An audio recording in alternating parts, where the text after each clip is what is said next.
नमस्कार। महाराष्ट्र की राजनीति में चल रहे गद्दाधारी वर्सेस घंटाधारी हिंदुत्व के घमासान में शिवसेना के बोमपू और उखाड़ दिया वाले पत्रकार संजय राउत ने राणा दंपत्ति और महाराष्ट्र बीजेपी नेताओं के साथ साथ प्रधानमंत्री नरेंद्र मोदी जी को भी धमकियां देनी शुरू कर दी है। हालांकि इसके परिणाम कितने घातक होंगे ये तो आने वाला वक्त ही बताएगा। महाविकास अघाड़ी गठबंधन में loud speaker versus Hanuman Chalisa के मुद्दे पर मचे बवाल ने अब तूल पकड़ लिया है। शिवसेना नेता संजय राउत उद्धव सरकार की चारों तरफ होती हुई आलोचनाओं को सुनने के बाद बौखला गए हैं और इसी बौखलाहट में शिवसेना के राज्यसभा सांसद संजय राउत अपने पद की गरिमा भी भूल चुके हैं। अभी तक तो निर्दलीय सांसद और विधायक राणा दंपत्ति को 20 फुट जमीन में गाड़ने की धमकियां संजय राउत दे रहे थे, लेकिन कोरोना काल के बाद देश की आर्थिक स्थिति पर नजर डालने के लिए कई राज्यों के मुख्यमंत्रियों से प्रधानमंत्री नरेंद्र मोदी जी की हुई बैठक के बारे में जानकारी देते हुए संजय राउत ने केंद्र सरकार का विरोध करने के साथ साथ मोदी जी को धमकियां देनी शुरू कर दी है। ठीक है, जो भी हुआ है अब देख लेंगे जैसे शब्दों का प्रयोग शिवसेना के बोमपू की तरफ से किया गया, जिसके बाद भारतीय जनता पार्टी ने संजय राउत को आड़े हाथों लिया है। बुधवार को संजय राउत ने निर्दलीय सांसद नवनीत राणा के डी गैंग से संबंध होने का आरोप लगाया था और दाऊद के गुर्गे यूसुफ लकड़वाला से नवनीत राणा द्वारा 80 लाख रुपए का कर्ज लेने वाला दावा किया गया था, जिसके बाद भारतीय जनता पार्टी ने एनसीपी सुप्रीमो शरद पवार और यूसुफ लकड़वाला की मुलाकात वाले फोटो ट्वीट किए, जिस पर किसी तरह की बयानबाजी करने से शिवसेना के बोमपू संजय राउत ने इनकार कर दिया, क्योंकि एनसीपी सुप्रीमो शरद पवार के खिलाफ बोलने की हिम्मत शिवसेना के नेताओं में नहीं है। खैर, loud speaker versus Hanuman Chalisa के मुद्दे पर महाराष्ट्र की राजनीति में हो रहे घमासान के दौरान एमएनएस प्रमुख राज ठाकरे ने उत्तर प्रदेश के मुख्यमंत्री योगी आदित्यनाथ जी के लाउड स्पीकर वाले फैसले की तारीफ करते हुए शिवसेना प्रमुख और मुख्यमंत्री उद्धव ठाकरे पर तंज कसा है। राज ठाकरे ने कहा कि हमारे पास योगी नहीं भोगी है, जो धार्मिक स्थलों पर लगे लाउड स्पीकरों को हटाने में पूरी तरह से नाकामयाब हैं। उन्होंने आगे कहा कि दुर्भाग्य से महाराष्ट्र में हमारे पास कोई योगी नहीं है, हमारे पास सिर्फ भोगी है। और योगी सरकार की तुरंत प्रभाव से हुई कार्रवाइयों की सराहना करते हुए उद्धव ठाकरे को सद्बुद्धि मिलने की प्रार्थना राज ठाकरे ने की है। यूपी में पिछले 72 घंटों में 11,000 से ज्यादा लाउड स्पीकर अनेकों धार्मिक स्थलों से उतारे जा चुके हैं और एमएनएस प्रमुख राज ठाकरे ने ही इस लाउड स्पीकर विवाद का उद्घाटन किया था। यूपी के सीएम योगी आदित्यनाथ के फैन हुए राज ठाकरे ने सभी मस्जिदों से लाउड स्पीकर हटाने के लिए उद्धव सरकार को 3 मई तक का अल्टीमेटम भी दे रखा है और उसके बाद सभी मस्जिदों के सामने लाउड स्पीकरों में हनुमान चालीसा पढ़ने की बात भी एमएनएस प्रमुख राज ठाकरे ने कही है। और राज ठाकरे के इसी अल्टीमेटम के बाद महाराष्ट्र के गृह मंत्री दिलीप वलसे पाटिल ने एक सर्वदलीय बैठक बुलाई, जिसमें लाउड स्पीकर हटाने के मुद्दे पर चर्चा हुई, लेकिन एमएनएस प्रमुख राज ठाकरे और बीजेपी नेता देवेंद्र फडणवीस ने इस सर्वदलीय बैठक में शामिल होने से इनकार कर दिया था। साथ ही मुख्यमंत्री उद्धव ठाकरे भी इस बैठक में नहीं पहुंचे। इसी बीच महाराष्ट्र पुलिस को राजस्थान के चित्तौड़गढ़ से लाई जा रही 89 तलवारें और एक खंजीर का जखीरा बरामद हुआ, जिसके बाद बीजेपी नेता राम कदम ने राजस्थान में कांग्रेस की गहलोत सरकार को ध्यान में रखते हुए निशाना साधा और एक कांग्रेस शासित राज्य से दूसरे कांग्रेस शासित राज्य में भारी संख्या में शस्त्र बरामद होने पर तीखे सवाल दागते हुए कहा कि कांग्रेस शासित राज्यों से ही भारी संख्या में शस्त्र आना महज एक संयोग है या फिर कोई साजिश। इसका खुलासा महाराष्ट्र पुलिस को करना चाहिए, क्योंकि 3 मई को एमएनएस प्रमुख राज ठाकरे ने भी मस्जिदों से लाउड स्पीकर नहीं हटाने पर लाउड स्पीकरों में हनुमान चालीसा पढ़ने का अल्टीमेटम उद्धव सरकार को दे रखा है। खैर, गद्दाधारी वर्सेस घंटाधारी हिंदुत्व के मुद्दे पर घिरी उद्धव सरकार में लॉ एंड ऑर्डर की दरिद्र स्थिति को लेकर भारतीय जनता पार्टी ने मुख्यमंत्री उद्धव ठाकरे के खिलाफ मोर्चा खोल दिया है। उद्धव सरकार के लॉ एंड ऑर्डर पर सवाल उठाते हुए बीजेपी नेता किरीट सोमैया केंद्रीय गृह मंत्रालय तक पहुंच चुके हैं और महाराष्ट्र के राज्यपाल भगत सिंह कोश्यारी से भी बीजेपी नेताओं ने इसकी शिकायत की है। लॉ एंड ऑर्डर के नाम पर महाराष्ट्र की राजनीति में मचे बवाल से केंद्रीय गृह मंत्रालय को अवगत करवाया गया है, जिसके बाद अमित शाह के ऑफिस से बीजेपी नेताओं को आश्वासन दिया गया है कि जल्द ही केंद्रीय गृह मंत्रालय महाराष्ट्र की कानून व्यवस्था पर संज्ञान लेगा और उचित कार्रवाई की जाएगी। इसको लेकर के केंद्रीय गृह मंत्रालय ने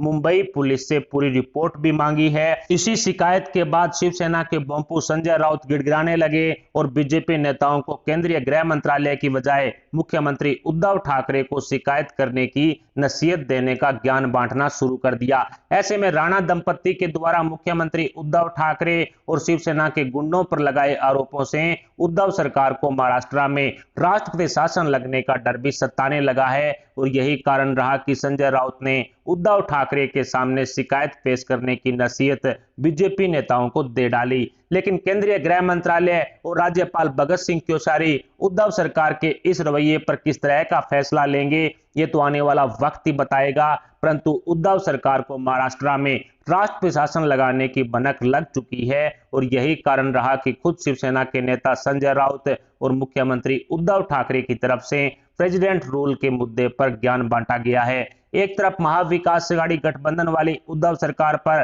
कानून व्यवस्था के मुद्दे पर विपक्ष लगातार आरोप लगा रहा है, जिसके बाद महाराष्ट्र में राष्ट्रपति शासन लगने की सूबुगाट तेज हो चुकी है, तो दूसरी तरफ महाविकास अघाड़ी गठबंधन वाली 3 पहियों की गाड़ी के तीनों टायर पंचर हो चुके हैं। एनसीपी कांग्रेस शिवसेना के नेताओं में पड़ी आपसी फूट चरम सीमा पर है, जो धीरे धीरे एक बड़ी बगावत होने की आशंका जता रही है। इसी क्रम में कई ऐसे उदाहरण सामने आ चुके हैं जो उद्धव ठाकरे की सीएम गद्दी पर संकट बनकर मंडरा रहे हैं। ताजा बवाल के अनुसार कांग्रेस आलाकमान सोनिया गांधी ने रामनवमी और हनुमान जन्मोत्सव के दौरान निकाली गई शोभा यात्राओं पर कई राज्यों में हुई पत्थरबाजी के मुद्दे पर केंद्र की मोदी सरकार को घेरने का प्लान बनाया और सोनिया गांधी ने कई विपक्षी नेताओं के साथ मिलकर मोदी सरकार पर सांप्रदायिक हिंसा भड़काने का आरोप मढ़ते हुए एक संयुक्त बयान जारी किया। इस पत्र में कई विपक्षी नेता और 13 गैर बीजेपी शासित मुख्यमंत्रियों ने सहमति जताई, लेकिन महाराष्ट्र की उद्धव सरकार में बराबर की पार्टनर कांग्रेस के इस प्रस्ताव को गैर बीजेपी शासित मुख्यमंत्री उद्धव ठाकरे ने ठुकरा दिया। जिसके बाद सूत्रों से मिली जानकारी के मुताबिक सोनिया गांधी ने फोन के जरिए उद्धव ठाकरे से कई बार संपर्क किए, लेकिन ठाकरे ने सोनिया को कोई जवाब नहीं दिया। मोदी सरकार के खिलाफ जारी किए गए इस संयुक्त बयान पर मुख्यमंत्री उद्धव ठाकरे ने अपने हस्ताक्षर करने से साफ मना कर दिया, जिसके बाद कांग्रेस आलाकमान सोनिया गांधी की खूब फजीयत हुई और इसी बेइज्जती का बदला लेने के लिए सोनिया सेना ने शिवसेना प्रमुख उद्धव ठाकरे के खिलाफ मोर्चा खोल दिया है। यह बवाल इतना ज्यादा बढ़ गया कि कांग्रेस ने बतौर मुख्यमंत्री उद्धव ठाकरे को नीलबटे सन्नाटा बता दिया और एनसीपी सुप्रीमो शरद पवार की तारीफों के कसीदे पढ़ते हुए उद्धव सरकार में महिला एवं बाल विकास मंत्री यशोमती ठाकुर ने कहा कि यदि शरद पवार महाविकास अघाड़ी गठबंधन सरकार के मुख्यमंत्री होते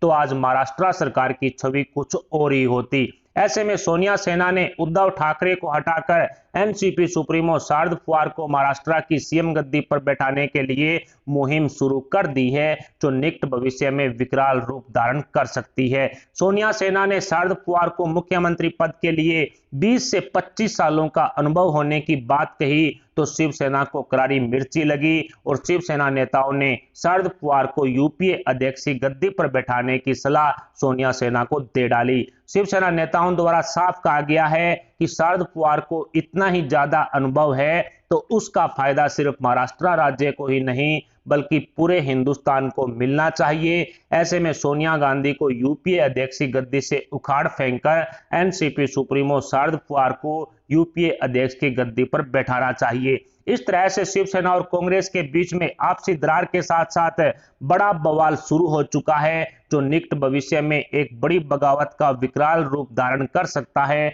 और इसका एक अन्य उदाहरण मिल चुका है, क्योंकि महाराष्ट्र कांग्रेस के 22 से ज्यादा विधायकों ने महाराष्ट्र से फरार होकर दिल्ली में 10 जनपद पर सोनिया गांधी से एक सीक्रेट बैठक की और इसी बैठक में कांग्रेस के विधायकों ने सोनिया गांधी के सामने महाविकास अघाड़ी गठबंधन छोड़ने की शिकायत कर डाली, जिसके बाद उद्धव सरकार में हड़कंप मच गया। इसके अलावा खुद एनसीपी सुप्रीमो शरद पवार उद्धव ठाकरे को मुख्यमंत्री की गद्दी पर बैठाने वाले फैसले को उनकी सबसे बड़ी भूल बता चुके हैं और एनसीपी नेता अनिल देशमुख, नवाब मलिक, अजीत पवार आदि को केंद्रीय जांच एजेंसियों की जांच की आंच से बचाने का दबाव भी शरद पवार पर बना हुआ है, जिसके बदले में एनसीपी सुप्रीमो शरद पवार शिवसेना प्रमुख उद्धव ठाकरे के साथ कोई बगावती गेम भी खेल सकते हैं। लेकिन भारतीय जनता पार्टी के नेताओं ने महाविकास अघाड़ी गठबंधन में आपसी फूट का दावा कर शिवसेना में खलबली मचा करके रख दी है। पिछले दिनों ही बीजेपी नेता राय साहब दानवे ने दावा किया था कि शिवसेना के 25 से ज्यादा विधायकों में उद्धव ठाकरे के खिलाफ रोष व्याप्त है, जो हिंदुत्व को छोड़कर मुस्लिमकरण की कांग्रेस नीति अपनाने से खुश नहीं है और शिवसेना के 25 से ज्यादा विधायकों द्वारा उद्धव ठाकरे का साथ छोड़कर बीजेपी का दामन थामने वाला दावा भी किया था। और इसके बाद बीजेपी नेता और केंद्रीय मंत्री नारायण राणे ने जून 2022 तक अघाड़ी गैंग में आपसी फूट के कारण उद्धव सरकार गिरने का दावा भी ठोका था, जिसके सच साबित होने वाले उदाहरण भी महाराष्ट्र की राजनीति में देखने को मिल रहे हैं। शिवसेना के नेताओं द्वारा कभी राष्ट्रीय शासन लगने की आशंका जताई जा रही है, तो कभी सोनिया सेना द्वारा उद्धव ठाकरे को सीएम गद्दी से उठाकर एनसीपी सुप्रीमो शरद पवार को मुख्यमंत्री बनाने की मुहिम को जोर शोर से उछाला जा रहा है। ऐसे में देखना काफी दिलचस्प होगा कि एमएनएस प्रमुख राज ठाकरे द्वारा लाउड स्पीकर के मुद्दे पर उद्धव सरकार को दिए गए अल्टीमेटम पर अघाड़ी गैंग किस तरह का फैसला लेगी और 3 मई को लाउड स्पीकरों में हनुमान चालीसा पढ़ने वाले एमएनएस के कार्यकर्ताओं को उद्धव सरकार किस तरह से कंट्रोल कर जवाब देगी। खैर, उद्धव सरकार की उल्टी गिनती शुरू होने के दावे विपक्ष द्वारा लगातार किए जा रहे हैं, लेकिन विपक्ष के इन दावों में कितना दम है ये तो आने वाला वक्त ही बताएगा। इसके साथ ही शिवसेना के बोंपू संजय राउत द्वारा प्रधानमंत्री नरेंद्र मोदी जी को दी जा रही धमकियों का जवाब मोदी सरकार किस तरह से देगी ये भी देखना काफी दिलचस्प होगा। लेकिन केंद्रीय गृह मंत्रालय के साथ साथ लोकसभा स्पीकर की तरफ से भी इस पूरे मामले को लेकर के संज्ञान में लाया गया है। ऐसे में लोकसभा स्पीकर की तरफ से भी महाराष्ट्र की सरकार से इस पूरे मामले की रिपोर्ट मांगी गई है और केंद्रीय गृह मंत्रालय ने भी इस पूरे मामले की रिपोर्ट मांगी है। ऐसे में कहा जा सकता है कि एक तरफ राष्ट्रीय शासन महाराष्ट्र में लागू होने का डर शिवसेना को सता रहा है, तो दूसरी तरफ शिवसेना में सेंधमारी का डर भी उद्धव ठाकरे को लगातार सता रहा है। मुख्यमंत्री उद्धव ठाकरे की सीएम गद्दी पर संकट के बादल मंडराने शुरू हो चुके हैं। फिलहाल महाविकास अघाड़ी गठबंधन सरकार में उद्धव ठाकरे की सीएम गद्दी पर मंडरा रहे संकट को लेकर के आपके क्या विचार हैं? या मोदी सरकार महाराष्ट्र में प्रेसिडेंट रूल लागू करने की रणनीति तैयार कर चुकी है, या फिर शिवसेना में बीजेपी की तरफ से सेंधमारी करके 25 से ज्यादा विधायकों को बीजेपी का दामन थमाया जाएगा? इन सभी सवालों पर आप अपने विचार हमें कमेंट बॉक्स में जरूर बताएं। साथ ही वीडियो को लाइक करके हमारे चैनल को सब्सक्राइब जरूर कर लें। सब्सक्राइब के पास वाला बेल आइकन भी दबा दें। अभी के लिए इतना ही, मिलते हैं अगली बड़ी अपडेट अगली न्यूज के साथ। तब तक के लिए जय हिंद, जय भारत।